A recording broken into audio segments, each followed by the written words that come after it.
बातें होती हैं कि यहाँ पर 3 गुफाएं हैं, मगर 2 ही गुफाएं हैं जहां पर एक समान व्यक्ति जा सकता है देखने के लिए गुफा को। मगर एक ऐसी गुफा है जो छुपाई हुई है सबसे। पहली बार किसी ने ये बात करी होगी। हाँ, ऐसा पहली बार ही मेरे साथ जो है कि ऐसा इंटरव्यू जो है हुआ है। इससे पहले इस तरह का कोई इंटरव्यू नहीं हुआ है।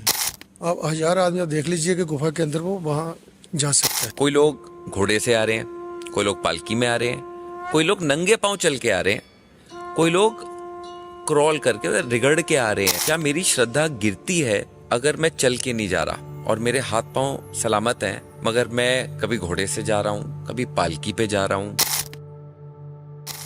और आप कितनी पूजाएं करते हैं? चंडी महायज्ञ होता है और दूसरा निरंतर रोज जो है कि डेली हमारा आरती के बाद हवन होता है। आप खुद नहीं आ सकते हैं, उसके प्रावधान श्राइन बोर्ड ने जो किया है कि उसकी भी वो बुकिंग। सुनने में आता है कि बड़ी सीक्रेट्स है यहाँ पर जो छुपी हुई है माता वैष्णो देवी के दरबार पे। चटपटी stories, phenomenal information and awesome conversation जो करेंगी आपको हेल्प। द सैम के शो। जय माता दी। आज हमने बहुत इंफॉर्मेटिव और बहुत इंटरेस्टिंग डिस्कशन करी यहाँ पर माता वैष्णो देवी श्राइन बोर्ड के मुख्य पुजारी श्री गोपाल शास्त्री जी से। बहुत मज़ा आया उनसे बात करके। हमने बहुत जाना यहाँ पर माता वैष्णो देवी के बारे में, कितना हिस्ट्री इन्वॉल्व है, कितनी माइथोलॉजी इन्वॉल्व है, अर्धकुंवारी, चरण पादुका, बाण गंगा और साथ में भवन के बारे में हमने बहुत कुछ जाना। आज बातें करी हमने कुछ चमत्कारों के बारे में जो आपको पता चलेगा इस एपिसोड के अंदर। शास्त्री जी, स्वागत है आपका सैम के शो में। थैंक यू सो मच, आप यहाँ पर आए हैं। आज मैं आपसे बहुत सारे सवाल पूछना चाहता हूँ जो हमारे दर्शक भी जानना चाहते हैं जी। और मैं जो यहाँ पर 20 साल से आ रहा हूँ माता वैष्णो देवी के चरणों में, मेरे अंदर इतने सारे सवाल हैं। मगर स्टार्ट एक सवाल के साथ करना चाहेंगे यहाँ पर जी। वो ये है कि क्या माता का द्वार सबके लिए खुला है? कोई भी जाति, कोई भी रिलीजन, कोई भी कास्ट? ये मैं आपसे जानना चाहता हूँ। जय माता दी। जैसा कि आपने जिस सवाल मुझसे पूछा है कि किसी भी जाति के माँ के दरबार में माँ के दर्शनों के यहाँ पर आ सकते हैं। वास्तव में माँ का दरबार जो सबके लिए खुला है और किसी भी जाति या किसी भी वर्ग का जहाँ आकर के माँ का दर्शन जो है वो कर सकता है, जहाँ पर कोई किसी को भी किसी प्रकार की रोक टोक नहीं है। जहाँ पर वो आएँ और माँ का दर्शन करें, माँ का आशीर्वाद प्राप्त करें। और जो माँ वैष्णो देवी के लिए माँ का दरबार जो है सबके लिए जो खोला हुआ है माँ वैष्णो देवी का। और दूर दूर से लोग जो हैं, हर वर्ग के लोग जहाँ पर आकर के माँ का आशीर्वाद प्राप्त करते हैं और अपनी मनोकामना को पूर्ण करते हैं। शास्त्री जी, ये देखा गया है लोग आते हैं यहाँ पर, गुफा में जाते हैं, भवन में, और वहाँ पर लंबी लंबी लाइनें लगी होती हैं जी। बहुत लंबी लाइनें, और बहुत जल्दी से वो आते हैं और क्रॉस कर जाते हैं गुफा। उनको ये नहीं पता होता कि वहाँ देखना क्या है। तो मैं ये चाहता हूँ इस माध्यम से, इस पॉडकास्ट के माध्यम से आप यहाँ पर लोगों को बताएं कि जब वो गुफा की तरफ जा रहे हैं, जब भवन में हैं वो, तो वो क्या देखने जा रहे हैं। क्योंकि काफ़ी लोग हैं, मानता बहुत है, जैसे हमने बात करी है माँ की मानता की, तो कोई यहाँ पर कोई उस पर तो कोई शक है ही नहीं। पर क्या वो अंदर गुफा में देखने जा रहे हैं, वो बहुत इंपॉर्टेंट है, जो मैं चाहता हूँ कि लोगों को पता चले। गुफा के अंदर जो भक्तजन माता के दर्शनों के लिए जहाँ पर आते हैं, माँ के दर्शनों के लिए, जहाँ पर 14 किलोमीटर चढ़ाई चढ़ कर के, बड़ी कठिन चढ़ाई है जहाँ, और बड़ी श्रद्धा से लोग वहाँ पर जाते हैं माँ के जयकारे बोलते हुए। और गुफा के अंदर मुख्य रूप से जो दर्शन जो है वो पिंडी के रूप में है। तो 3 पिंडी के रूप में माँ के वहाँ पर दर्शन है। तो माँ की पिंडी जो है 5.5 फुट की जो पिंडी है, नीचे तक एक ही आकार है, ऊपर आकर के माँ के 3 स्वरूप हो गए। तो सबसे पहले जो है माता महाकाली के दर्शन है वो पिंडी के रूप में है, जो हमें शक्ति देती हैं, हमारे शत्रुओं का नाश करती हैं। शत्रु पर विजय दिलाती हैं। फिर महालक्ष्मी जो वैष्णवी जिसको हम कहते हैं, तो माँ लक्ष्मी के दर्शन हैं जो हमें धन लक्ष्मी का वरदान देती हैं, हमारी मनोकामना को पूर्ण करती हैं। उसके आगे माँ सरस्वती के दर्शन हैं, तो जो हमें विद्या बुद्धि का ज्ञान देती हैं, वरदान देती हैं। तो ये तीन जो है मुख्य जो माता के दर्शन जो हैं, वहाँ पर कोई मूर्ति नहीं है, कोई ऐसी प्रतिमा नहीं है, बल्कि वहाँ पर तीन पिंडियाँ हैं माता की, जिनके दर्शनों के लिए जो लोग जो है कि इतनी चढ़ाई चढ़ करके वहाँ जाते हैं। तो मुख्य रूप से उन भक्तों को जो उस पिंडी के रूप में ही दर्शन करना चाहिए, और सामने जो है बिल्कुल पिंडी के ही दर्शन जो है बतलाए जाते हैं, महाकाली, महालक्ष्मी वैष्णो माता जी और सरस्वती जी। तो ये जहाँ तक हमने पढ़ा भी है, शास्त्रों में भी जो लिखा हुआ है वो यही लिखा गया है कि जो माता वैष्णो देवी हैं उनका जन्म इसीलिए हुआ था क्योंकि यही तीनों ने महाकाली, महासरस्वती और महालक्ष्मी ने ये वरदान दिया था, और साउथ इंडिया में वो पैदा हुई थी। क्या इसमें सच्चाई है इस बात में? देखिए, कुछ आप्त वाक्य होते हैं जो बुजुर्गों ने कहा, तो इस प्रकार से वो भी मान्य होते हैं। तो साउथ में जो है कि दक्षिण भारत में माँ का जन्म हुआ था। मैं संक्षिप्त में आपको जो बतलाऊंगा इनका इतिहास जो है कि जिस समय रावण जो थे वह अवतरित हो चुके थे इस धरती पर, और उसका आतंक इतना फैल चुका था कि सभी उससे दुखी थे। और तब जहाँ तक कि पृथ्वी माता भी जो थी वह भी उसके आतंक से दुखी थी। तो उस समय सब देवता जो थे भगवान के पास गए, उनसे प्रार्थना की कि आपको धरती पर अवतार लेना चाहिए ताकि रावण का विनाश हो सके। इसके साथ साथ ही जो महाशक्तियां जो थी, महाकाली, महालक्ष्मी, महासरस्वती, जो त्रेता युग में भगवान राम जब अवतरित हुए हैं और रावण का उन्होंने वध किया। अब उनको चिंता ये थी कि कलयुग में जो है धर्म की स्थापना कैसे होगी। तब तीनों शक्तियों ने, महाकाली, महालक्ष्मी, महासरस्वती, उन तीनों ने जो है एक शक्ति को जन्म दिया। वो शक्ति जो थी उसने जब इनसे पूछा कि मुझे किस लिए आपने प्रकट किया है, तो उन्होंने कहा कि आपको दक्षिण में रत्नाकर सागर के राज हैं, उनके घर में आपको जन्म लेना है और आपने धर्म की स्थापना करनी है। और वहीं सुदूर आपको जो है राम के, भगवान राम के भी दर्शन होंगे जो भगवान विष्णु का ही अवतार हो। और भगवान राम मिले भी थे उनसे अपने वनवास में, है ना जी। तो इसमें सच्चाई है। हाँ, तो ये प्रसंग भी मिलता है क्योंकि भगवान राम ने भी माँ की भक्ति की है। तो अच्छा, उस समय जो है कि जब ये तीनों देवियों ने उसको ये वरदान, तब उन्होंने कहा कि मैं कैसे इसमें सफल होंगी। और भगवान राम भगवान विष्णु के रूप में आए थे वहां पर। भगवान राम जो थे विष्णु का ही अवतार थे, ये तो त्रेता युग में हो गए। अब ये शक्ति जो थी भगवती वैष्णो देवी, इन तीनों शक्तियों से इनका प्रादुर्भाव हुआ है क्योंकि इन तीनों देवियों ने इनको प्रकट किया कलयुग के लिए कि कलयुग में धर्म की स्थापना कैसे होगी। तो जी उन्होंने उनको प्रकट किया। तब उन्होंने कहा कि मैं कैसे इस कार्य में सफल होंगी। तब तीनों देवियों ने कहा कि हम आपको अपनी शक्ति देती हैं। तो तीनों माताओं ने जो है कि महाकाली, महालक्ष्मी, महासरस्वती ने उसे अपनी शक्ति जो थी वो प्रदान की। तो इसलिए जो दुर्गा सप्तशती के पाठ में भी आता है, तुम वैष्णव शक्ति अनंत वीर्या विश्व से बीजम परमासी माया सम्मोहितम देवी समस्तमेत तुम भी प्रसन्ना भूमुक्ति हेतु। तो इस माँ के प्रसन्न होने से जो है इस सब कार्य सिद्ध होते हैं, सफल होते हैं। जिसकी कृपा हो जाए तो असंभव भी संभव हो जाता है। तो उन्होंने जब आशीर्वाद दिए, उनको शक्ति प्रदान की, उसके बाद इनका जन्म जो है जे साउथ में, दक्षिण भारत में रत्नाकर सागर के घर में हुआ। बिल्कुल। तो उसने अपने बचपन में बहुत सारे अद्भुत चमत्कार ऐसे हुए, वहां पर लोग उसके दर्शनों के लिए वहां पर आने लगे। तो तब जो है कि उनके पिता ने कहा कि आपको कहीं एकांत में साधना करनी चाहिए। तो वहीं से वह दूर जो है कि समुद्र तट के किनारे वहां कुटिया बनाकर वहां तब करती थी। तो उस समय ये था कि सीता का हरण हो चुका था। राम माँ सीता की खोज करते करते वहां पर वो समुद्र तट के किनारे पहुंचे। तो उन्हें लंका में जाना था।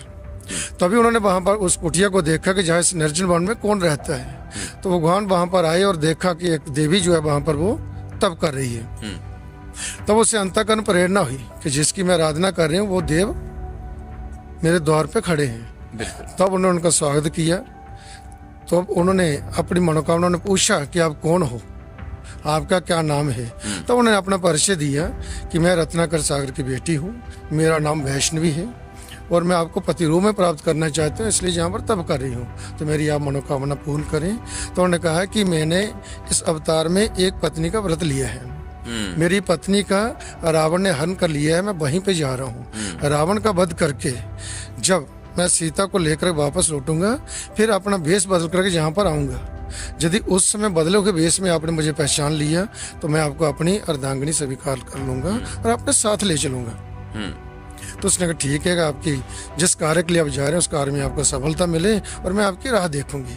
तो जब भगवान जो थे रावण का वध करके वापस लौटे, तब जो है माँ को दिया वचन उन्हें याद आया। तो वहाँ पर एक वृद्ध साधु का रूप धारण करके वहाँ पर गए भिक्षा मांगने के लिए। तो तब जो है कि माँ उस कुटिया से बाहर निकली, कुछ कंदमूल फल उसकी झोली में डाले और चली गई वापस।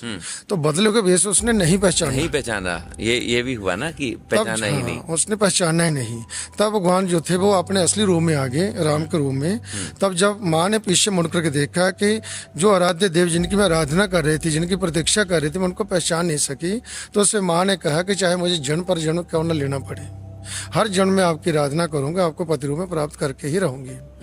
तो भगवान ने कहा कि विधि का विधान ही यही था कि उन शक्तियों ने जो है जिस लिए आपको अवतार किया है तो वो कलयुग के लिए किया है। आपकी मनोकामना अवश्य पूर्ण होगी, परंतु कलयुग में होगी। कलयुग में तब तक जो है आप त्रिकूट पर्वत पर जो है एक गुफा है, वहां पर 3 शक्तियां वहां पर तप करती हैं। क्योंकि आप ये देखिए कहाँ साउथ इंडिया से सीधा north most state of India जी पे वो आई यहाँ पर त्रिकुट। अब ये त्रिकुट जो हम पर्वत देखते हैं ये उनके नाम पे ही है। मैंने सुना कि माता वैष्णो देवी का नाम पहले त्रिकुटा था। त्रिकुटा वही था, त्रिकुटा ही था, राइट? तो ये माँ जो थी, फिर वो जब भगवान ने उसको ये कहा कि आप वहां पर जा करके वो वहां पर तप करती हैं।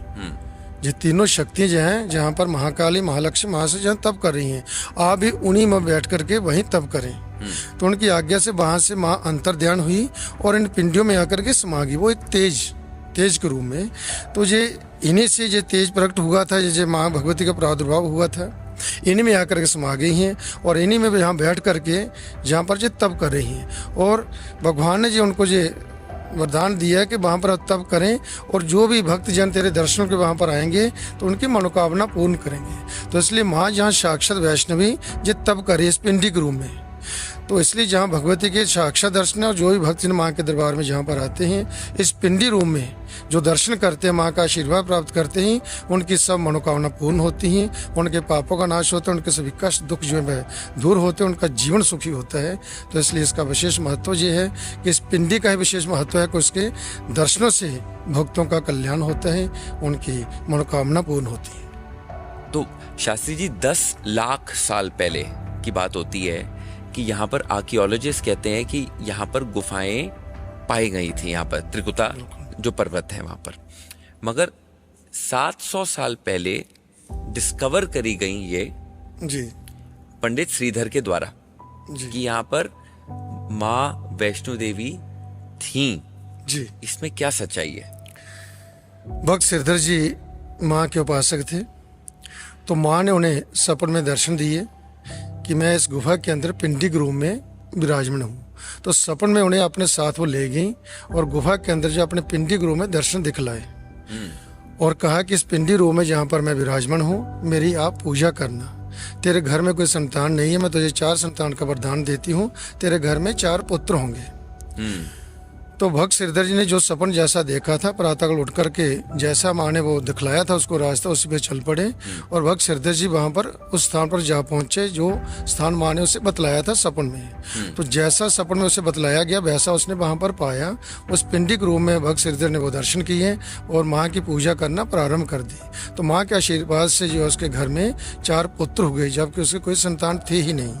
तो उसके बाद जो है कि वो माँ की पूजा निरंतर करते चले आए और आज भी उसी के वंश से पुजारी जो है वो पूजा माँ की कर रहे हैं। मैं अगर सोचूं कि दुनिया ये पूछना चाहती है कि क्या हिस्ट्री में ये लिखा है कि एक माइथोलॉजी है जो माता वैष्णो देवी की जितनी भी हम ये कहानियां सुनते हैं, ये आप इसको कैसे देखना चाहेंगे एज माइथोलॉजी कि ये एक हिस्ट्री है? जी देखिए, दुर्गा सप्तशती है जो मार्कंड पुराण से जो ली गई है 700 श्लोकों में, इसमें भी शक्ति का वर्णन है और तीनों शक्तियों का है। तो 3 शक्तियों की उपासना जो है ये मनुष्य के लिए बड़ी अनिवार्य है। आप माँ वैष्णो देवी में आप देखें जो 3 पिंडियाँ हैं, 3 ही शक्ति है वहाँ पर भी, तो इसलिए 3 शक्ति की उपासना वहाँ पर ये की जाती है। श्रीमद् देवी भागवत में जो वर्णन मिलता है कि रावण के वध से पहले भगवान श्री राम ने यज्ञ किया था और यज्ञ में शक्ति की, भगवती की पूजा की। तो 8 दिन तक जब उन्होंने दोनों ने, राम और लक्ष्मण ने जब पूजा की, और जिसके आचार्य उसमें जो वर्णन मिलता है कि स्वयं जो थे ये नारद मुनि जी हुए हैं, नारद ऋषि जो हैं, तो उन्होंने जो है कि उन्हें बतलाया कि आप इतने परेशान हो, आप भगवती को प्रसन्न कीजिए। अच्छा। तो उन्होंने 9 दिन जो है माँ की साधना की और 8वें दिन अर्धरात्रि को माँ ने जो है उनके रात के 12 बजे साक्षात दर्शन दिए, उन्हें आशीर्वाद दिया। 9वीं को उनका यज्ञ संपूर्ण हुआ और 10वीं के दिन जो उन्होंने विजय यात्रा की और रावण का वध किया। जी आज भी ये प्रमाणित है, आज भी आप देखते हैं, अभी दशहरा होगा कल जो है, तो रावण का पुतला जलाया जाता है। तो रावण का वध जो है कि भगवान श्री राम के हाथों से हुआ था, ये प्रमाणित है। तो इस प्रकार से शक्ति के बिना कोई भी कुछ नहीं कर सकता। जब जो शक्ति संपन्न होते हैं उन्हीं के सब कार्य सफल होते हैं।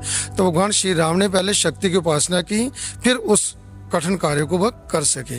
तो इसलिए इससे सिद्ध होता है कठिन से कठिन कार्य कैसा भी हो उसको संभव करने वाली ये माँ भगवती है, आदि शक्ति, जो देवताओं को भी जन्म देने वाले यही माँ है। क्या इसीलिए है कि यहाँ नवरात्रों की पूजा को सबसे बड़ा माना जाता है? हाँ, नवरात्रों की जो 9 दिन की पूजा जो विशेष जो होती है, जो शक्ति पूजन, शक्ति संवर्धन, शक्ति संचय के दिन होते हैं, जिसमें प्रत्येक नर नारी, बालक, युवा सभी जो हैं शक्ति की उपासना करते हैं, व्रत करते हैं और जप करते हैं, मंत्र जप करते हैं, दुर्गा सप्तशती का पाठ करते हैं। आप क्या करते हैं? हम वहाँ पर सचचंडी महायज्ञ जो है प्रत्येक नवरात्रों में जहाँ पर किया जाता है श्राइन बोर्ड की ओर से, और हर नवरात्रों में विश्व कल्याण के लिए जहाँ पर यज्ञ होता है, क्योंकि हर स्थान से लोग जो है जहाँ माँ के दर्शनों के लिए आते हैं, उनके कल्याण के लिए, उनकी मनोकामना पूर्ण करने के लिए हर नवरात्रों के माँ को प्रसन्न किया जाता है कि भगवती जो भी तेरे भक्त यहाँ पर आते हैं और जो भी अपने जो भी पुष्प पत्र जो अपनी भेंट वहाँ पर अर्पित करते हैं आपके चरणों में, उसमें जो यज्ञ किया जाता है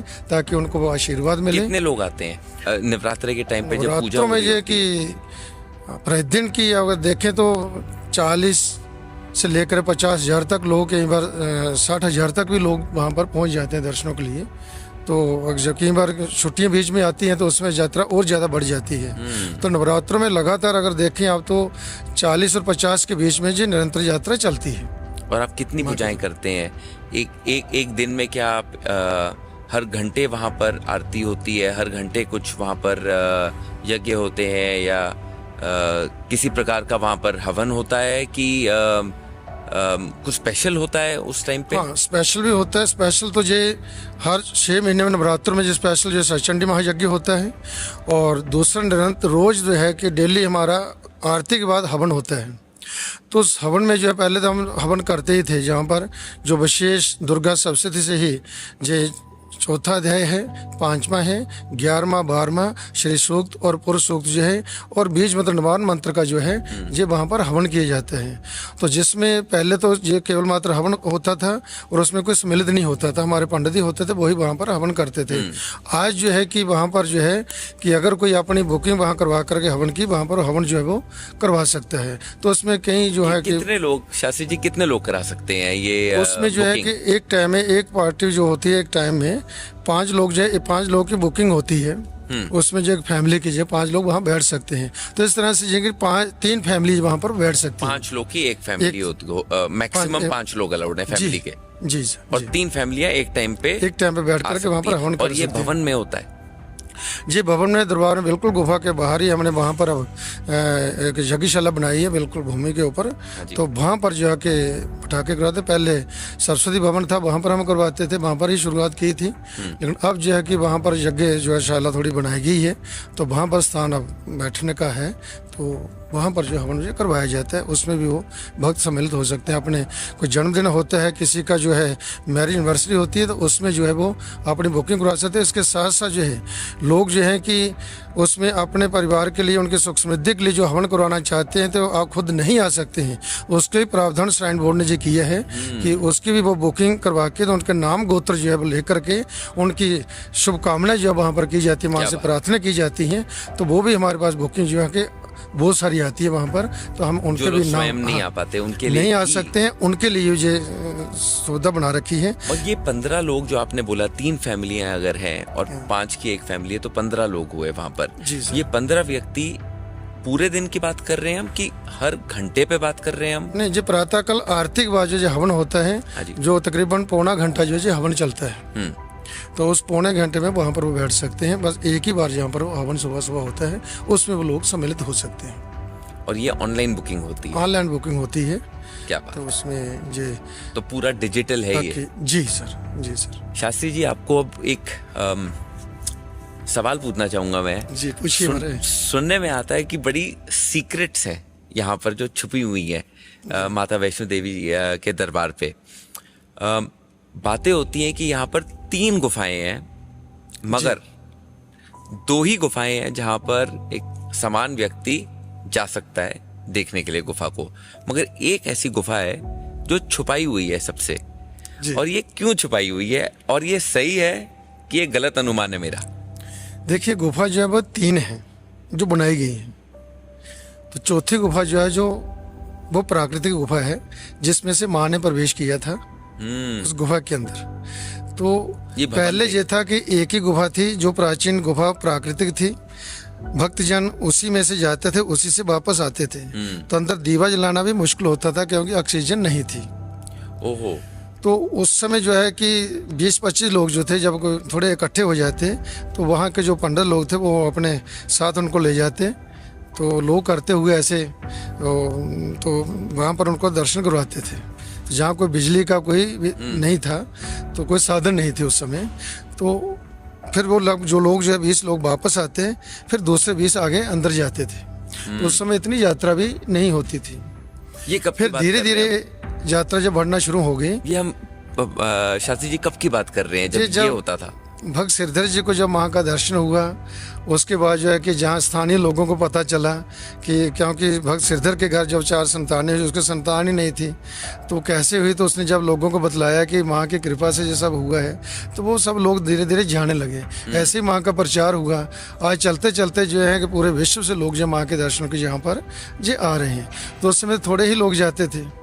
तो ये उस समय की बात है कि जब किस समय की बात कर रहे हैं? जब आप बात कर रहे हैं कि 20 लोग जाते थे, 20 लोग वापस आते थे। आज से 700 वर्ष पुराना पहले जब माँ के दर्शन हुए भक्त सिरधर जी को, तो उसके बाद माँ का जब प्रचार हुआ, तो तब से जो धीरे धीरे थोड़े थोड़े लोग वहाँ जाना शुरू हो गए। तो माँ की जो है कि आशीर्वाद भक्तों को मिलने लगे, उनकी मनोकामना पूर्ण होने लगी, तो उनका प्रचार बढ़ता गया।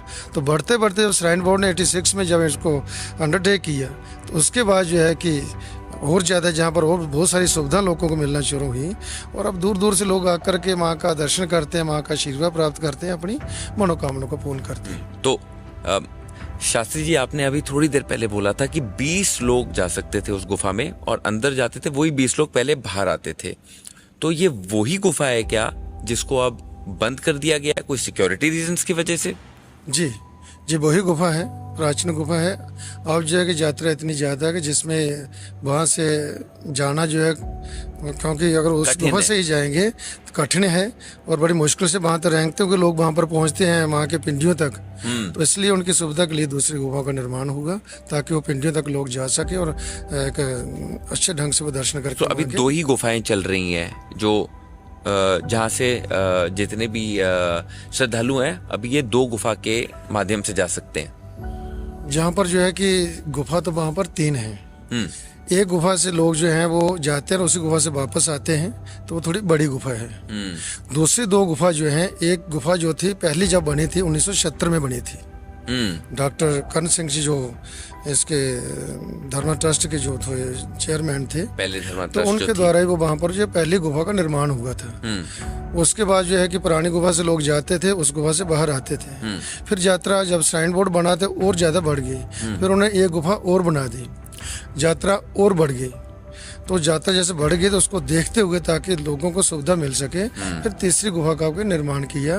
तो इस समय जो है कि एक बड़ी गुफा जो बनी है उसमें से लोग जाते हैं, माता के दर्शन करके बाहर आते हैं, और जो दूसरी जो 2 गुफाएं हैं उनमें से एक से जाते हैं दर्शन करके, दूसरे से बाहर आते हैं। तो एक टाइम पे कितने लोग जा सकते हैं गुफा में? एक टाइम में जो है कि गुफा के अंदर जो दोनों साइड जो गुफा ये चलती है तो कम से कम भी कोई आप 1000 आदमी आप देख लीजिए कि गुफा के अंदर वो वहाँ जा सकता है। 1000 आदमी एक टाइम में गुफा में जा सकता है। बड़ी वाली गुफा जो है जाने में इतने लोग जो हो जाते हैं और लगभग। वाओ। तो पीछे लाइन लगी होती है ताकि वो निरंतर जो है कि लोग दर्शन ऐसे सर्कल में वो दर्शन करते हुए वो आते जा रहे हैं और चलते जा रहे हैं। तो ऐसे दूसरी गुफा से भी चल रहे हैं। तो आप ये जान सकते हैं कि सुबह शाम की जैसे 2 घंटे की आरती होती है, तो 24 घंटे के 4 घंटे आप निकाल लीजिए। कितना टाइम मिलता है एक श्रद्धालु को वहाँ पर? श्रद्धालु को जो सेकंडों के हिसाब से ही टाइम मिलता पाता है कि जिसको 2 घंटे 2.5 घंटे इतना ही समय, क्योंकि लोग बहुत ज्यादा हैं। हाँ, तो जब यात्रा कम होती है तो उनको थोड़ा सा ज्यादा टाइम मिल जाता है।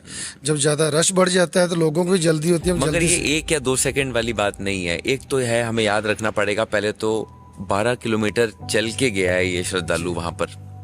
फिर वहां पर जब आप गुफा की एंट्रेंस पे भी हैं तो काफी टाइम लगता है जब तक आप पहुंचते हैं, जब तक आप पिंडियों को नमस्कार कर पाए, आशीर्वाद ले पाए वहां पर। वो कितना टाइम है जब आप गुफा की एंट्रेंस पे होते हैं और जब आप एंड तक पहुंचते हैं? देखिए, गेट नंबर 3 से यात्रा शुरू होती है पीछे से। तो ज़्यादा भीड़ जब होती है तो ज़्यादा भीड़ में भी हमारे दरबार में 1.5-2 घंटे में दर्शन आदमी कर सकता है लाइन में लग करके। तो जहाँ आप मुख्य द्वार से आप कह रहे हैं तो वहाँ पर ये आप देखिए कि ज़्यादा से ज़्यादा ये 10-15 मिनट में वो 15 मिनट तक जो दर्शन करके लोग सारे बाहर आ जाते हैं। तो इस तरह सर्कल में वो दर्शन किए जा रहे हैं। तो तभी तो इतनी यात्रा जो है कि हर दिन की 40-45 हज़ार तक यात्रा जो है वो एक दिन में। तो अगर आप 1986 से कंपेयर करते हैं और आज देखते हैं, तो 1986 में जब आपने ज्वाइन करा था माता Vaishno Devi board, shrine board को, तो उस समय कितने श्रद्धालु आते होंगे? उस समय बहुत कम श्रद्धालु थे। गर्मियों के मौसम में जो था कि यात्रा बढ़ती थी। जब बच्चों की छुट्टियां होती थी तो पेरेंट्स अपने बच्चों को लेकर यहाँ पर आते थे, तो यात्रा बढ़ जाती थी। तब इतने साधन नहीं थे। जैसे मैंने बताया कि आपको जो गुफा जो थी वो बड़ी तंग गुफा थी, तो उसमें से जाते थे, दूसरी से बाहर आते। तब जो गुफा बन चुकी थी दूसरी वाली, तो काफ़ी कठिन परिस्थिति थी उस समय। तो 3-3 दिन की वेटिंग यहाँ पर रहती थी करडा में, और जम्मू स्टेशन पर भी वेटिंग रहती थी। बताया जाता था कि अभी जो है कि 3 दिन के बाद आपका नंबर आया था। वेटिंग में नंबर मिलता था, फिर उनको दर्शनों के लिए उसके बाद फिर नंबर इशू होता था, तब जाकर उनको दर्शन 3-3 दिन के बाद, कहीं को 4 दिन के बाद जो दर्शन हो पाते थे। तो उस वक्त जो थे हमारे जो ऑफिसर यहाँ, तो उन्होंने फिर विचार किया कैसे यात्रियों को जो है कि ये वेटिंग ना रखनी पड़े, हमेशा ना ज़्यादा वेट ना करना पड़े यात्री को। तो उसके लिए जो गुफा जो थी वो बनाई गई थी, उसी में एक रस्सा लगा करके प्रैक्टिकल किया गया। तो पहले लोगों को ऊपर बैठा के दर्शन कराए जाते थे प्लेटफार्म के ऊपर। उसके बाद जो नीचे वाले स्टेप जो थे वो जो थे कि नीचे से उनको जो है दर्शन कराना शुरू किए। और जो एक ही गुफा जो थी जो बनाई गई थी उसमें से आना, उसमें से वापस करना, और बीच में एक डिवाइड किया कि एक रस्सा लगा करके प्रैक्टिकल करें। मैंने तो ये भी सुना है और देखा भी अपनी आंखों से, बहुत कम जगह होती थी कभी कभार, मगर उसमें से चाहे कितना भी मोटा आदमी भी हो निकल जाता है, निकल जाता था। बिल्कुल बिल्कुल। तो मतलब ये तो माता की देन है कि वो निकला कैसे, मैं भी देख रहा था। बहुत ये सारे कैसे कई निकला? घबरा जाते थे, घबरा करके चले जाते थे, नहीं भी जा पाते थे। अटका कोई और नहीं। बहुत सारे इतने मोटे मोटे से कभी उसमें फंसा कोई नहीं है, सब निकल जाते हैं वहां से। कमाल ही है। माता के दर्शन बिल्कुल कमाल है माता का जी। और पर हम ये कमाल की बात कर रहे हैं तो लोग पूरी दुनिया से आते हैं जी यहाँ पर। और जैसे हमने बात करी थी, कोई फर्क नहीं पड़ता किस रिलीजन के हैं, किस जाति के हैं, कुछ भी। मगर मैंने एक दो चीजें नोटिस करी हैं। जब भी मैं चढ़ के गया हूँ ऊपर, कोई लोग घोड़े से आ रहे हैं, कोई लोग पालकी में आ रहे हैं, कोई लोग नंगे पांव चल के आ रहे हैं, कोई लोग क्रॉल करके रिगड़ के आ रहे हैं। अब मेरे माइंड में ऑलवेज ये चीज रही है कि जो लोग नॉर्मली चल के जा सकते हैं वो क्यों क्रॉल करके जाते हैं, मतलब रिगड़ते हैं जमीन पे, जैसे सूर्य नमस्कार करते हैं, और पूरा रास्ता 12 किलोमीटर ऐसे जाते हैं। ये क्यों करते होंगे वो लोग? जी भक्तों की अपनी जब मनोकामना जो होती है वो माता के एक मन्नत करते हैं कि माँ मेरी ये मनोकामना पूर्ण होगी तो मैं लेट लेट के दंडवत प्रणाम, ये दंडवत प्रणाम है। तो पूरे रास्ते जो है ये 14 किलोमीटर में दंडवत प्रणाम करते हुए तेरे चरण में आऊंगा। तो बहुत सारे ऐसे हैं कि जिनके संतान नहीं होती है, तो संतान के लिए वो प्रार्थना करते हैं, माँ की कृपा से उनके संतान होती है। तो वो ऐसी ही अपने वो जो मन्नत उसने की है कि मैं दंडवत प्रणाम करते हुए तेरे दरबार में आऊंगा, तो वैसा आता है। ऐसे बहुत सारे ऐसे कोई किसी की मन्नत होती है तो जिसने जैसे जो मन्नत की है वो वैसे ही वहाँ पर हो जाता है। तो बहुत सारे ऐसे लोग जो नंगे पैर उन्होंने कहा मेरी मनोकामना पूर्ण होगी, मेरा पुत्र जो है विदेश में गया हुआ है, ठीक है, तो जब वो संकट में है वहाँ पर किसी प्रकार का मेरे पुत्र के ऊपर संकट आ गया, तो मैं मन्नत करता कि माँ मेरा पुत्र जो है ठीक ठाक वो वापस लौट आए। जब युद्ध के क्षेत्र में है तो मेरे बेटे की आप रक्षा करना, वो जब वो ठीक ठाक घर वापस लौटेगा तो हम पूरा परिवार जो है नंगे पैर तेरे दरबार में आएंगे। जहाँ एक ही व्यक्ति घर में जो है कि वो मन्नत कर लेता, मैं नहीं, मैं तो लेट लेट के जाऊंगा यदि मेरा भाई जो है सुरक्षित घर में पहुंचेगा। तो ऐसे ऐसे लोगों की मन्नतें होती हैं, वो पूर्ण होती हैं, तो वो अपनी मन्नत पूर्ण करने के लिए इस तरह से वहाँ पर जाते हैं, ऐसी कठिन जो है चढ़ाई करते जैसे मैंने थोड़ी देर पहले आपसे यही बात करी थी कि मेरे दोस्त हैं पर्सनली ऑल्सो, जिनको मैं जानता हूँ, उनके माता पिता हैं, वो हर महीने माता के दरबार आते हैं और पिछले 20 साल से आ रहे हैं जी। और सिर्फ वो मांगते कुछ नहीं है, सिर्फ शुक्रिया अदा करने आ रहे हैं बस, कि इस संसार में जो उनको मिला वो उनके लिए बहुत है, उसी का शुक्रिया अदा करने के लिए आते हैं। तो लोगों की अलग अलग मांगे हैं जिंदगी से, अपनी अपनी एक माता के प्रति जो आस्था है कि क्योंकि उसकी और कृपा से सब मिला हुआ है, जब सब कुछ मिला हुआ है तो उसको वो धन्यवाद करते रहते हैं।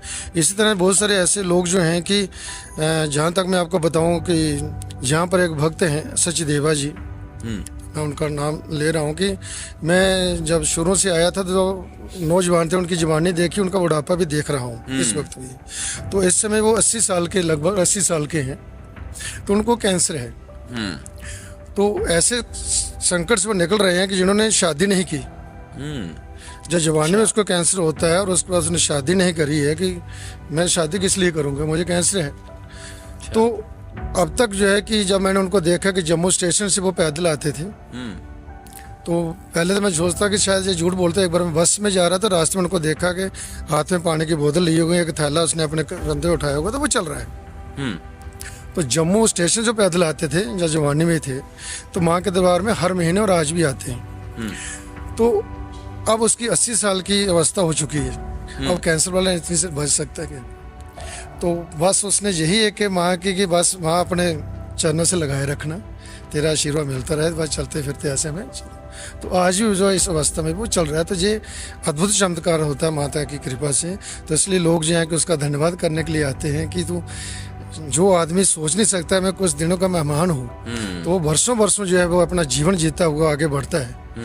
तो बहुत माता के चमत्कार जो होते हैं, और इसलिए लोग जो है माँ का बार बार धन्यवाद करते हैं, हर महीने जाकर के वहाँ धन्यवाद करने के लिए जाते हैं कि माँ की उन पर कृपा है, उनके परिवार पर कृपा है, माता की कृपा रहे। माता के चमत्कार ही इतने हैं। मगर क्या आपको लगता है कि हमारी श्रद्धा गिरती है? और ये बहुत लोग अपने आप से ये प्रश्न पूछते हैं, क्या मेरी श्रद्धा गिरती है अगर मैं चल के नहीं जा रहा और मेरे हाथ पांव सलामत हैं, मगर मैं कभी घोड़े से जा रहा हूँ, कभी पालकी पे जा रहा हूँ और कभी बैटरी कार से भी जा रहा हूँ। तो क्या मेरी श्रद्धा कम हो रही है? नहीं, ऐसा नहीं है। ऐसा है कि जिसके पास जो जैसा साधन है, क्योंकि समय अब कोई तो हेलीकॉप्टर से भी जाता है तो उनके पास इतने, लेकिन वो आते तो है ना माँ के पास, तो उनके पास साधन है, धन शक्ति माँ ने दी है उनको, धन शक्ति। तो बहुत सारे ऐसे भक्ति आते हैं हमारे, कभी हम जो थे कि बस पे आते थे, ट्रेन पे आते थे, जहाँ से पैदल चलते थे। आज माँ की इतनी कृपा है कि हम हेलीकॉप्टर से आते हैं। तो कहीं हमें देखते माता हम पर भी कृपा करना। तो जो माँ की जब कृपा होती है, जो साधन उनको दिए गए हैं, तो उस तरह से वो समर्थ हैं। तो वो घोड़े से जाते हैं, माँ का दर्शन करके जल्दी से वापस आकर अपना कारोबार करते हैं। तो इस तरह से वो हर महीने कईयों ने नियम बना रखे, कईयों ने हर हफ्ता अपना नियम बना रखे। हर हफ्ते जो है कि हमें कोई छुट्टी होती है तो उसका हम सदुपयोग करें, तो माँ के दरबार के भी चलें, तो माँ का दर्शन कर लें। तो खुशी खुशी आते हो, जो पावर मिलती है, माँ का आशीर्वाद मिलता है, वो 7 दिन उनके पता नहीं चलता है कब पूरे हो गए, और फिर जो है माँ के दर्शन के वहाँ पर आते हैं। तो हर महीने वो भी इंतजार करते रहते हैं कब महीना खत्म हो जाए, फिर माँ के दरबार में आए। मगर देखिए, अगर आप इसको कहते हैं कि माता का बुलावा आता है तभी हम आते हैं, बिल्कुल जी। मगर मैंने ये भी नोटिस करा है, जब लोग जा रहे होते हैं माता के दरबार में, कोई विघ्न हर बार, अड़चन हर बार आ जाती है, तो फिर वही लोग कहते हैं कि माता का बुलावा नहीं आया जी। इस पे आपके क्या विचार हैं? ये तो बात सत्य है कि उसके बुलावे के बिना यहाँ पर कोई आ ही नहीं सकता है। जब बुलावा होता है, अंदर से प्रेरणा होती है। तो कई बार कोई ऐसी कृपा होती है, कोई ऐसा कोई मित्र जहाँ कोई ऐसा कोई भक्त जहाँ कि मैं वैष्णो देवी जा रहा हूँ बात की, तो वो कहता है कि मेरी बड़ी इच्छा है, तो चलो भाई चलते हैं। तो चल पड़ते हैं, माँ का दर्शन हो जाता है। कई बार कुछ जाते हैं तो कि हम माता के दर्शनों के लिए जा रहे हैं तो चले जाते हैं, लेकिन रास्ते से वापस आना पड़ता है, कोई ना कोई बिगड़ पड़ जाता है। जहाँ घर में परिवार के किसी का स्वास्थ्य बिगड़ गया, जहाँ अपना किसी का स्वास्थ्य बिगड़ गया, तो उनको वापस, बाकी वालों को वापस ही आना पड़ता है। वो फिर कहते हैं कि बुलावा नहीं था, माँ ने यहीं से वापस कर दिया। तो इसलिए कई कारण बीच में हो जाते हैं। कहीं दरबार में पहुँच करके भी स्नान कर लिया तो पूरे तैयार हैं दर्शनों के लिए, एकदम से फोन आ जाता है। कई ऐसी घटना हमने वहां पर देखी है कि घर में ऐसी कोई घटना हो गई, आप वापस आ जाओ। तभी वो वहां पर पहुंचे नहीं, लाइन में लगने ही वाले हैं, तो उनको वहीं से वापस अनाउंसमेंट हो जाती है, इस आदमी का व्यक्ति है, तो वो तुरंत जो अपने वापस लौट जाए। तो घर से उनका वो इस तरह से मैसेज आया है। तो बुलावा नहीं होता तो नहीं दर्शन कर पाता है, बुलावा होता है तो चाहे किसी परिस्थिति आए तो वो दर्शन करके, चाहे आंधी हो तूफान, वो पहुंच ही जाता है वहाँ पर, वहाँ के दर्शन। जब मैं बड़ा हो रहा था जी, तब मैंने कहानी सुनी थी कि अगर आपके विचारों में पवित्रता नहीं है, आपके दर्शन नहीं हो पाएंगे माता के। अगर आपने कोई भी ऐसी चीज या ऐसी चीज अपने मन में सोची है जब आप वो चढ़ाई चढ़ रहे हैं, तो आपको बुलावा नहीं आएगा। और ये मैंने सत्य होते हुए देखा है जी। और पर्सनली भी देखा है कि हमारी ही फैमिली में जो लोग कोई जा रहे थे वो किसी और को जानते थे, और उन लोगों ने कुछ ऐसी बातें करी, ऐसी हरकतें करी ऊपर जाते हुए, और उनका बुलावा नहीं आया था, उनको जाना पड़ा। और मैं डिटेल में नहीं जाना चाहता कि क्या हुआ, मगर वो वापस गए। तो ऐसी कोई मानता है, बिलीफ है यहाँ पर कि हाँ इसकी वजह से भी कि ये माँ जो है ये हृदयेश्वरी है, सबके हृदय की बात को जानती है। हम कई बार कहते हैं कि कमरे के अंदर बैठ करके जो हम कोई गलत काम कर लेते हैं, या कहीं भी कोई हमको देख नहीं उनको, तो वो माँ सब जानती है। तो क्योंकि वो हृदयेश्वरी हमारे हृदय में बैठी हुई है, हम क्या विचार करें, क्या सोच कर रहे हैं, हमारे सोल क्या में कर रहे हैं, हमारे हर कर्म का उसे पता है। कोई ऐसी अदृश्य शक्ति है जो हमारे जीवन को चलाती है, क्योंकि हमारा जीवन जो है नाशवान है, ये रहने वाला नहीं है। तो इसलिए जो है कि उस शक्ति की जब कृपा होती है, हमारा जीवन ठीक से चलता रहता है। ऐसी दृश्य शक्ति है। तो इसलिए जो है कि जब हमारे से कहीं ना कहीं कोई गलती होती है, हम दूसरों को दोष तो देते हैं, लेकिन गलती हमारी होती है। जहाँ पर हमसे कोई गलती हुई है तो उसको हम उजागर करते नहीं, किसी को बताते नहीं, तो चलते हैं, चलते हम। शरीर ही नहीं, हमारी रूह को तो वो माता को जो है कि जो आप किसी स्थान से चले हैं, किसी देश के हैं, अब आपकी भाषा अलग अलग है, ठीक है, हर भाषा को जानने वाली वो बैठी है। क्योंकि ज्ञान की अधिष्ठात्री देवी माँ सरस्वती जी उस गुहा के अंदर विराजमान है। तो सबके अब देखो ना, कोई किसी भाषा में वहाँ पर बतलाता है अपनी बात जो है, अपना दुख बतलाता है, तो माँ उस दुख को सुन लेती है, उसको जान जाती है। तो माँ तो हर भाषा बच्चे की, जब बच्चा बोल नहीं सकता तब भी वो उसकी भाषा को जान लेती है। भाषा से मुझे आपको एक और प्रश्न पूछना था, क्या यहाँ पर लोग भांति भांति कंट्रियों से आते हैं, बहुत विदेशों से आते हैं? क्या यहाँ पर आपको मिलेंगे लोग जो रशिया से आए हुए हैं? क्या मिलेंगे अमेरिकन आपको लोग जो यहाँ पर रेगुलरली आए हैं और आपसे मिले हों? हाँ जी, हाँ जी। तो यहाँ पर आके जैसे आपने बोला था, माता का द्वार तो सबके लिए खुला हुआ है। बिल्कुल जी। तो क्या वो पूजाएं में भी बैठे हुए हैं? आपने कभी ऐसा नोटिस करा हो? हाँ, ऐसे अंग्रेज जो हैं जहाँ पर आते हैं, अपने साथ उन्होंने गाइड वगैरह भी रखे होते हैं। उन्होंने बहुत सारे ऐसे भी हमने देखे कि जो उनकी SSVP अंदर की आरती करवाते हैं, अटका आरती में वहाँ पर बैठते हैं, माँ का दर्शन बड़ी श्रद्धा से, वो माँ का गुणगान। और कुछ ऐसे भी हैं जिन्होंने ये कोशिश की है कि हम जहाँ की भाषा हिंदी जो है वो भी सीखें, ताकि माँ का इतिहास जो है कि हम जान सकें। तो उस तरह से भी लोग वहाँ पर वो आकर के बड़ी श्रद्धा से माँ की पूजा करते हैं, बड़े खुश होते हैं इस पहाड़ के ऊपर आकर के कि माँ ने जहाँ पर के जंगल में एक मंगल किया हो कि जो 24 घंटे जहाँ पर माँ के जयकारे लग रहे हैं, माँ की पूजाएं हो रही हैं। और प्रत्येक व्यक्ति चाहे कैसे भी वो होगा, कैसे उसके विचार होंगे, माँ के दरबार में उसके मुख से भी जय माता की ही निकलती है। और तभी भगवती उनकी प्रार्थना को भी स्वीकार करती है और बुलाती हैं अपने चरणों में, उनको आशीर्वाद देती हैं और उनका शुभ ही करती है। क्योंकि पुत्र को पुत्र हो सकता है, माँ को माता नहीं होती है, और माँ हमेशा सबका अच्छा ही करती है। सुनने में आया है कि एक मूर्त बनती है एक गुफा में, जो बिल्कुल साक्षात माता वैष्णो देवी जैसी दिखती है। ऐसा है क्या किसी गुफा में वहां पर? देखिए जी, अपनी अपनी एक भावना होती है। हम जिस भाव से जो है ना, जिसको स्मरण करते हैं, याद करते हैं कि माँ है, तो माँ को जब देखते हैं तो कहीं भी उसका स्वरूप आपको दिख सकता है। जैसे बहुत सारे ऐसे लोगों का कहना, जब पिंडी के रूप में माँ का दर्शन करते हैं, हमें ओम दिखाई देता है। बिल्कुल। तो वहाँ पर देखेंगे, और कहीं जो देखते हैं कि माँ को ऐसे नथ पड़ी हुई है, तो एक नारी का रूप उसमें दिखता है उसी पिंडी में। अच्छा।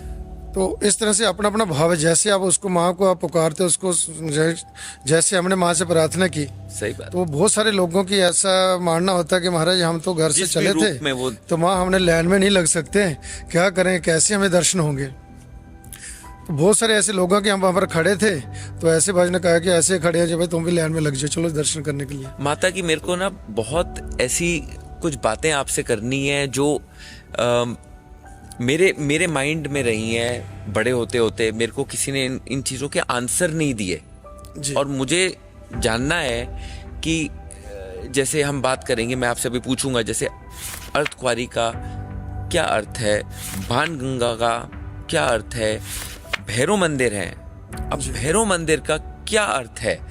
शास्त्री जी, मेरा एक बहुत नादान क्वेश्चन है। वो ये है कि अगर हम भैरवनाथ के बारे में बात करते हैं, जैसे हमने बात करी उनका एक मंदिर है यहाँ पर जी। अब भैरवनाथ, जहाँ तक मुझे पता है और जो मेरी रिसर्च भी बताती है और पुख्ता करती है ये बात, कि वो तो माता वैष्णो देवी के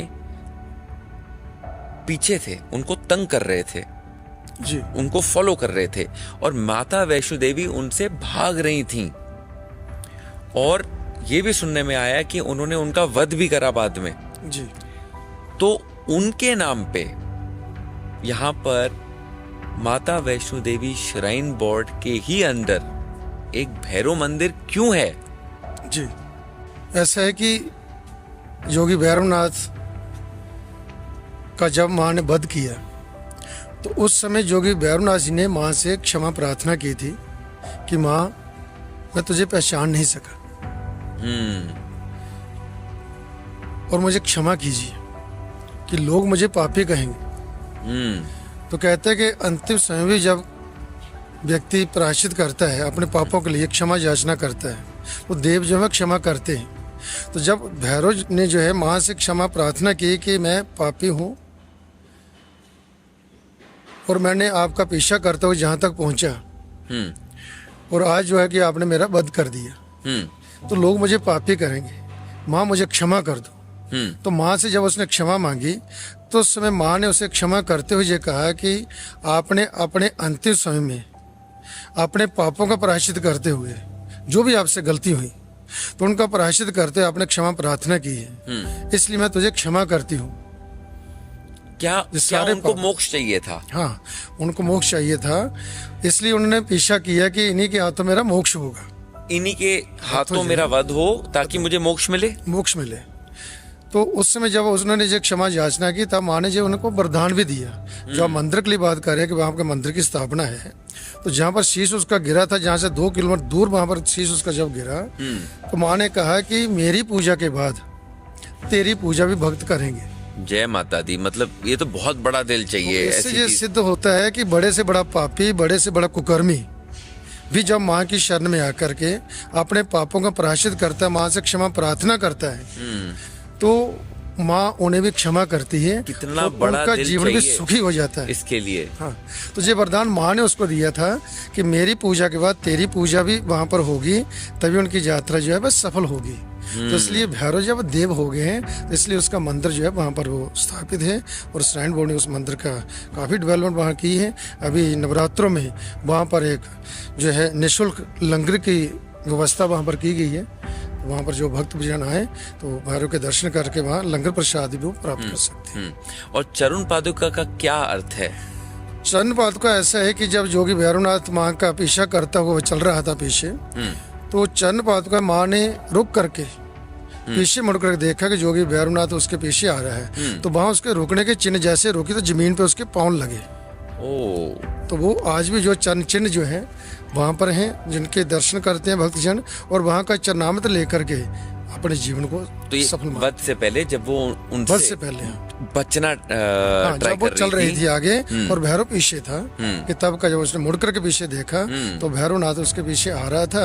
तो उस समय रुकने के वहां पर जैसे उसके चरण नीचे लगे हैं पृथ्वी पर, तो वो चरण चिन्ह वहां पर चिन्ह बन गए, तो वो चरण पादुका बना वो वहाँ चरण पर। पादुका बन और गए। जब हम बाण गंगा के पास जाते हैं, जहाँ तक हमें समझ आया है ये कि माता वैष्णो देवी ने तीर लिया था और उन्होंने तीर मारा था एक चट्टान पर और चट्टान में से एक नदी निकली थी जी, जिसका नाम बाण गंगा बना, क्योंकि या बाल गंगा बना क्योंकि उन्होंने वहां अपने केश भी धोए थे। जी। ये इसमें कितनी सच्चाई है? ऐसे कि जब भैरवनाथ माँ का पीछा करते हुए वो आ रहे थे तो माँ चल रही थी आगे आगे, उनके साथ लंगर भी हनुमान जी भी थे। तो जहाँ पर आकर के हनुमान जी ने उनसे कहा कि कहीं जल नहीं मिला था, कहीं जल नहीं था, तो उससे प्यास लगी थी, माँ मुझे बड़ी प्यास लगी है।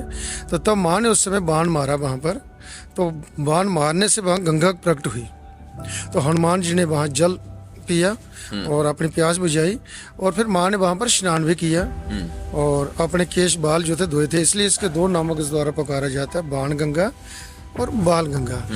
बाण के द्वारा प्रकट की हुई गंगा है, इसलिए इसे बाण गंगा कहा जाता है। माँ ने अपने बाल केश धोए थे, इसको बाल गंगा भी कहा जाता है। और अर्धकुंवारी का क्या यहाँ पर अर्थ है? क्योंकि अर्धकुंवारी में भी क्या माता वैष्णो देवी ध्यान करने गई थी वहां पर?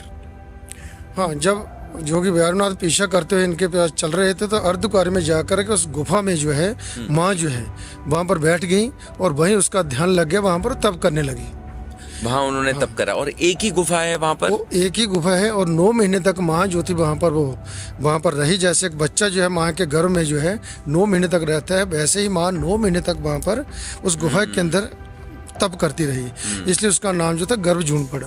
तो जब जोगी भैरवनाथ हाँ, तो वहाँ पर भी जब पहुँचा तो वहाँ से माँ ने अपनी शक्ति के द्वारा दूसरी तरफ से रास्ता निकाला, तो वो वहाँ से निकल करके दरबार में जा पहुँची। तो इसलिए जो अर्धकुंवारी जो आप कह रहे हैं कि इसका नाम क्यों पड़ा, कि माँ अभी कुमारी है, अभी उसका विवाह नहीं हुआ है। तो मैंने प्रारंभ में आपको जो बतलाया है कि माँ का भी विवाह होगा भगवान कलयुग में, जब कल्कि का अवतार लेंगे तब जब माँ का फिर ये प्रादुर्भाव होगा, जो प्रकट होंगी और उनका साथ भगवान के साथ विवाह होगा। सुनने में तो ये भी आया है कि गुरु गोविंद सिंह जी भी जी यहाँ पर पधारे थे, उन्होंने भी यहाँ पर ध्यान कराए। और क्या वो भक्त थे माँ के? देखिए, माँ के तो सभी भक्त हैं, माँ सबकी जननी है और हर जीव की उत्पत्ति जो माँ से ही होती है। तो इसलिए माँ जो है जो पूज्य है और सब उसकी पूजा करते हैं, उसका सम्मान करते हैं। इसलिए नारी शक्ति जो है, क्योंकि भगवती जो है ये जितना भी जो है कि ये कीट से लेकर ब्रह्म तक जो है सब उसी की जो है कि सारी सृष्टि है। सबको जन्म देने वाली वो ही है माँ। तो इसलिए वो माँ और शक्ति जो है उसका स्वरूप है नारी शक्ति जो है। तो इसलिए उसकी जो पूजा, उसकी मान्यता जो है कि माँ पूज्य है, तो सब उसकी पूजा करते हैं। तो हर एक की व्यक्ति के, चाहे वो किसी भी वर्ग का है, तो माँ के प्रति बच्चे की श्रद्धा रहती है। क्योंकि बच्चों को जब भी कोई कष्ट होता है, कोई चीज़ की उसको आवश्यकता होती है, तो वो रोता है, तो माँ उसकी बात को समझ जाती है, तो उसके कष्ट को दूर कर। इसलिए माँ के साथ बच्चे का लगाव रहता ही रहता है। तो किसी भी धर्म का कोई बच्चा है तो माँ के पास वो जाता है, माँ उसके कष्ट को दूर करती है। इसलिए जो है कि जो आप कह रहे हैं, हमने भी कई बार सुना इस तरह से गुरु गोविंद सिंह भी माँ के दर्शन की जहाँ पर महाभारत में भी इसका वर्णन करा गया है थोड़ा सा, क्योंकि महाभारत में भी ये बात करी गई है कि श्री कृष्ण ने यहाँ पर अर्जुन को भेजा था और बोला था यहाँ पर जाइए और इन गुफा में आपको भी ध्यान करना है। और सुनने में आता है वो भी भक्त थे माता वैष्णो देवी के। शक्ति के जो है कि सभी उपासक हैं, क्योंकि शक्ति के बिना कोई भी एक कदम भी नहीं चल सकता। हमारे में शक्ति है, जैसे हमारा शक्ति है तो हम बोल रहे हैं, आपस में बातचीत कर रहे हैं। जिस समय ये शक्ति हमारे अंदर नहीं होगी तो हम बात नहीं कर पाएंगे। तो उन शक्तियों को देने वाले जो है यही भगवती ही। या देवी सर्वभूतेषु शक्ति रूपेण संस्थिता नमस्तस्यै नमस्तस्यै नमस्तस्यै नमो नमः। ताकि वो शक्ति हमारे अंदर विद्यमान रहे, चाहे वो देखने की शक्ति है, सुनने की शक्ति है, बोलने की शक्ति है, बुद्धि की शक्ति है, चलने की शक्ति है, सब प्रकार की शक्तियों को देने वाली ये भगवती है। तो इसलिए प्रत्येक, चाहे वो देव है, तो शक्ति के बिना वो भी कुछ नहीं कर सकते। तो शक्ति की उपासना सब देवता जो करते हैं, ब्रह्मा विष्णु महेश भी वो शक्ति की उपासना करते हैं। ऐसे ही जे अर्जुन जो पांडव जो हुए हैं, तो ये भी शक्ति के उपासक हुए हैं। इन्होंने भी शक्ति की आराधना की, तब किए हैं, तभी ये सफल हो गए। तो इसलिए जहाँ पर अगर आप देखें कि माँ की पूजा जो आप कह रहे हैं, कि जो प्रश्न आप कर रहे हैं, कि यहाँ पर जहाँ गुफा का द्वार है वहीं सामने जो है एक बहुत बड़ी चट्टान है, सामने पहाड़ी के ऊपर। तो एक ही चट्टान पर जो है 5 जो है जो पिंड हैं, उनके बीच में द्रौपदी की भी पिंडी है। अच्छा। हाँ, 5 पिंड जो है वहाँ पर पांडवों के हैं और बीच में द्रौपदी है। तो सब पांडवों का जन्म जो है, ये भी आप देखते हैं कि महाभारत में पांडवों का जन्म जब वन में हुआ था। सही कह रहे हैं। अगर इस बात को अब लेकर के चलें कि पांडवों के वहाँ चिन्ह मिलते हैं और पांडवों का जन्म जो है कि ये वन में हुआ है, हो सकता है यही वन हो और जहाँ पर उन्होंने माँ के बचपन में जहाँ पर सेवा की हो। तो जहाँ पर भी आता है कि 5 पांडवों ने, 5 पांडवों ने तेरा भवन बनाया। तो भवन का निर्माण ये प्राकृतिक जो है ये गुफा जो बनी हुई है, तो ऐसी मान्यता है कि वहाँ पर पांडवों ने भी माँ की भक्ति की है। इसलिए मैं भी ना जेन्युइनली कितने सालों से हम आ रहे हैं यहाँ पर, स्पेशली आते हैं, श्रद्धा है, बिलीफ है, मानता तो है ही है, मगर ऑलवेज ये सोचा है कि ये हिस्ट्री है कि माइथोलॉजी है, दोनों में से क्या है या दोनों है। आप इसको किस तरीके से देखते हैं? नहीं, कुछ चीज़ों तो ऐसे हम बता नहीं सकते हैं, क्योंकि हर भक्त की अपनी एक श्रद्धा है। तो जब उसकी मनोकामना जब पूर्ण होती जाती है तो उसकी साधना करते हैं, जहाँ आकर के दर्शन भी करते हैं। घरों में भी एक नियम बना लेते हैं कि हमें प्रतिदिन जब माँ के नाम का जप करना है, और जब जप करते हैं माँ का आशीर्वाद लेते हैं और प्रार्थना करके माँ का आशीर्वाद लेकर जब जिस कार्य में जाते हैं उन कार्य में उनको सफलता मिलती है। तो वो इसलिए जो है कि उसकी श्रद्धा और ज़्यादा बढ़ना शुरू हो जाती है कि हमें अध्यात्म की तरफ चलना चाहिए। इसी में आत्म शांति है, इसी में आत्म सुख है। हमारे काम ही ठीक चलते हैं और घर गृहस्थ परिवार में भी एक शांति का माहौल बना रहता है।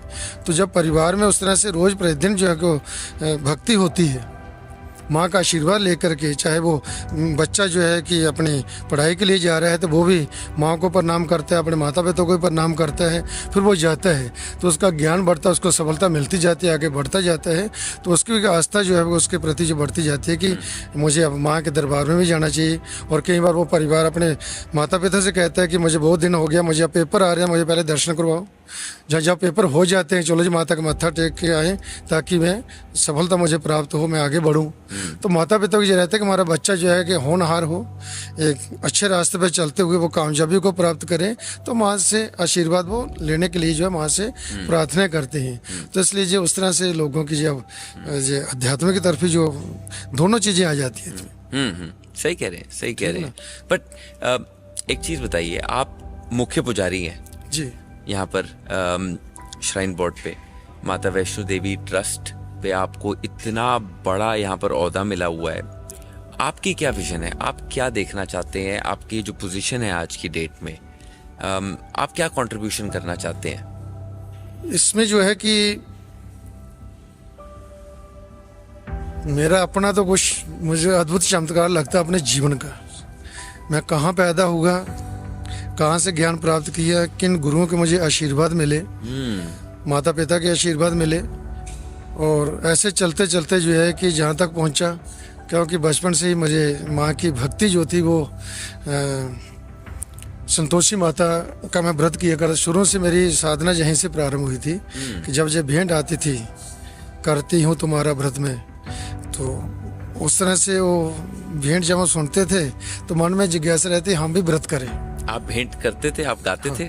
तो इस तरह से जो सुनते थे, हाँ जी। तो जब वो सुनते थे तो मन के अंदर जैसे कहते नहीं अब कि भाई जहाँ क्या वाकई बुलावे से ही लोग आते हैं, तो जहाँ पर जब आवाज़ें आती है कि उसकी प्रेरणा हृदय में होती है कि मुझे क्या करना है। तो उस भेंट को सुनकर के जो है कि मेरे मन में भी आया कि मैं भी व्रत करूं, मैं भी माँ की भक्ति करूं, जब करूं। तो उसी जो विधि विधान जो पुस्तक लेकर के जो उसमें विधि विधान दिए गए थे, उस व्रत को मैं बचपन से करता था। करते करते जो जम्मू में जो भावी वाली माता है, आपके अंदर ये खुद आया? हाँ, मुझे प्रेरणा हुई कि मुझे भक्ति करनी है, माँ की भक्ति करनी बहुत है। बहुत जल्दी। तो बचपन में ये शुरू हो गया मेरे मंदिर के, मुझे भक्ति करनी है। तो घर में जो पिताजी खेतीबाड़ी का काम था, तो वो काम भी करता था। कई बार उनको दया आती थी कि ये भूखा है, इसने खाया कुछ नहीं, तो मुझे जल्दी छुट्टी मिल जाती थी। अच्छा। तो ये था। तो फिर जब मैं जम्मू पढ़ने के लिए आया, तो जहाँ पर जो बावे वाली माता है, काली का मंदिर है जहाँ पर, तो हर हफ्ते जहाँ पर मैं पैदल जाता था। तो फिर माता की कृपा हुई, क्योंकि एक भक्त था, उसको पता चला कि ये लड़का वहाँ जाता है और पैदल जाता है। अच्छा। तो उसने कहा कि जैसे आप कह रहे हैं कि लोग पैदल जाते हैं या घोड़े पे जाते हैं, कैसे जैसे साधन मिले, वो साधन बनाती है, खुद बनाती है। तो वहाँ पर वो कहने लगे हम अपना ट्रक लेकर के जाते हैं, तो अगर आप जाते हैं तो हमारे साथ भी चल सकते हैं। तो मैंने कहा मुझे भी ले चलो, मुझे और आसानी हो जाएगी। तो ये सुविधा मुझे वहाँ पर मिली। तो फिर मैं हर हफ्ते पहले एतवार को जाता छुट्टी वाले दिन, फिर मैंने मंगलवार को जाना शुरू किया। तो ऐसे चलते चलते चलते माँ ने अपने दरबार में बुला लिया। तो ये अद्भुत चमत्कार मेरे जीवन में जो हुआ, पुजारी आया, तो जहाँ पर एक मन में संकल्प किया कि माँ, जब मैंने जैसे आपने कहा कि लोग लेट लेट के आते हैं, जो मैंने देखा लेट के लोग आ रहे हैं, लेट के आ रहे हैं, नंगे पैर आ रहे हैं, और एक क्षण के लिए वहां पर कोई रुकने नहीं देता, धक्का देता है और भगा देता है। तो इस प्रकार से वहां पर जब जो लोग आते हैं, धक्के मिलते हैं और टाइम मिलता है नहीं, वो कहते हैं कि 2 मिनट हम रुकें, लेकिन 1 सेकंडों के हिसाब से उनको समय मिलता है। तो माँ आपने बुलाया, चरणों में बैठाया, जहाँ पर मैं मंत्रोच्चारण करता हूँ, जहाँ आपकी पूजा करवाता हूँ। और इस प्रकार से जब जितनी देर मेरा मन करता है, जब मन करता है, जब दर्शनों के लिए मुझे, जहाँ पर कोई ये नहीं कहता कि आप चलो जहाँ जितनी देर मर्जी खड़े रहो, वहाँ इस साइड खड़े होकर प्रार्थना कर लेते हैं। तो ये जब मौका दिया, तो जीवन जो है मैं आपके चरणों समर्पित करता हूँ। और एक जो प्रार्थना करता हूँ कि जब तक मुझे रखना, इज्जत से रखना, मान सम्मान से रखना, जिस दिन भेजेगी जहाँ से, तो इज्जत से ही भेजना। ये कि मुझे कोई कामना नहीं है, और माँ ने हर तरह से कृपा की है मुझ पर, और मैं खुश हूँ माँ के दरबार में। शास्त्री जी, आपने टाइम निकाला, आप आए यहाँ पर, मेरे सवालों के आपने जवाब दिए। मतलब मैं जिंदगी भर नहीं भूलने वाला हूँ कि आपने इतना कुछ जो इन्फॉर्मेशन आज दी है माता वैष्णो देवी के बारे में, उनके जन्म के बारे में, उनकी लाइफ के बारे में, और जिस तरीके से आपने हमें आज समझाया है कि हर एक चीज़ का क्या महत्व है जी। मेरे ख्याल से पहली बार किसी ने ये बात करी होगी। हाँ, ऐसा पहली बार ही मेरे साथ जो है ऐसा इंटरव्यू जो है हुआ है। इससे पहले इस तरह का कोई इंटरव्यू नहीं हुआ है। तो ये बात आपने स्पष्ट करी है, उसके लिए मैं आभारी हूँ आपका, और मौका देंगे आप तो मैं फिर से कभी आपको आके मिलना चाहूँगा स्पेशली, और बहुत कुछ आपसे सीखना चाहूँगा। ठीक है जी, आपका स्वागत है, आप जब भी आएँ आपका स्वागत है। Thank you so much. जय माता दी। जय माता दी। जय माता दी। सब्सक्राइब एंड नोटिफिकेशन की घंटी दबाइए और ये अगला शो जरूर देख के जाइए।